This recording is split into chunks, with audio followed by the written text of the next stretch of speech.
The next dimension of living well, the emotional dimension. I want to share with you 2 words that I love. I had the good fortune to travel to 26 countries in my lifetime, and I traveled to the countries of Nepal and India and the Far East like that. And they have a wonderful greeting over there. And this little guy that I met on the trail is actually a little guy that was by a school. We were walking by this little school on the trail up the mountains, and the kids came out during the playground, and they greeted us with the Nepali greeting. The Nepali greeting is this: they put their hands together. It would look like they're praying, but they're not. They're Hindus. They put their hands together and they bow and they say Namaste. Namaste. And Namaste means, loosely translated into English, means the light in me honors the light that's within you. Isn't that a beautiful way to say to somebody? I like your light. I like the light of who you are, and my light honors your light, and we connect on that level. So what a beautiful way to say hi to somebody is Namaste. The other word that I'd like to share with you is got to do with our caregivers, our care partners, because they too need to energize. They too need to live well. It's called Ubuntu. That's the word that's on the screen, Ubuntu. It's a sub-Saharan African word, and it means, translated into English, it means I am because we are. I am because we are. What a beautiful sentiment for a care partner or a health professional or the professionals that are part of the BC's Parkinson Society. I am because we are, Ubuntu. So that's the emotional connection, celebrating that emotional world, that driving juice and meaning in life from other people, and celebrating life and its infinite possibilities for love. Celebrating life and its infinite possibilities for love with other people. Now the truth is, folks, I don't know about you, but sometimes you encounter people in your life that get under your skin. And sometimes it's hard to be around them.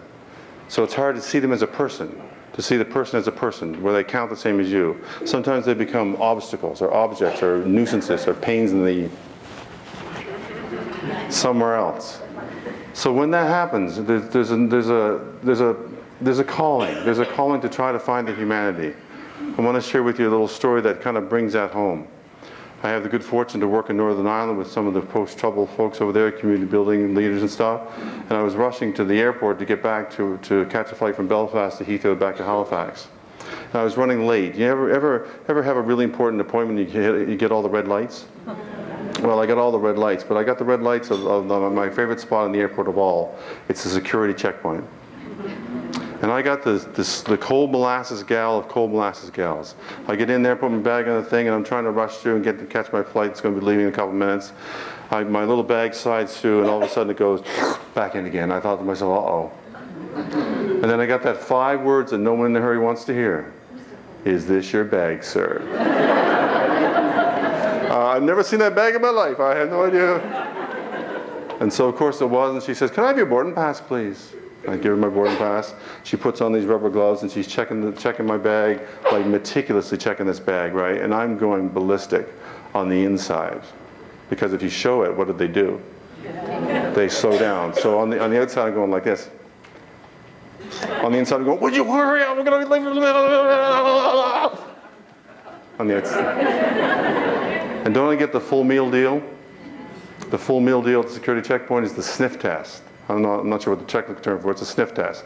So she changes her gloves, and it was like she was going to a wedding. She wanted to get the right gloves on. Changes her gloves, puts the sniffy thing down, takes a little swab, puts the thing in the machine, steps back, waiting for the results. I am berserk. This person is my difficult person of the day. She's driving me nuts. She's under my skin. She's going to be the cause of all my misery for the next 5 hours while I'm trying to get another flight back to Halifax. My difficult person. She is not a person to me. She's become a thing, an object, an obstacle, a barrier to my progress. Out of the corner of my eye, on her vest, I saw a little pink pin, a little pink ribbon pin. I thought to myself, I wonder if she has it. I wonder if someone she knows has it. I wonder if her daughter or sister or mother has been experiencing breast cancer. Then I thought to myself, my gosh, I just was talking to my friend Karen, who was just diagnosed recently with it, and she's going through quite a struggle with that because it's a very serious disease. And in this time it took me to identify that, the wall of mistrust and nastiness and difficult person just dissolved. And I actually saw her as a person doing a good job. It just dissolved. I saw her as a person again, a person that we shared something in common with. person as a person. When she passed me back my boarding pass, I looked in the eye and I said, "Ma'am, I want to thank you." I was sincere about this. I actually felt gratitude for it because I had a little connection with her. So, "Ma'am, I want to thank you for how you so carefully checked our bags so we could fly safely in the skies today." She took a little step back and says, "Oi, we don't get many people saying that."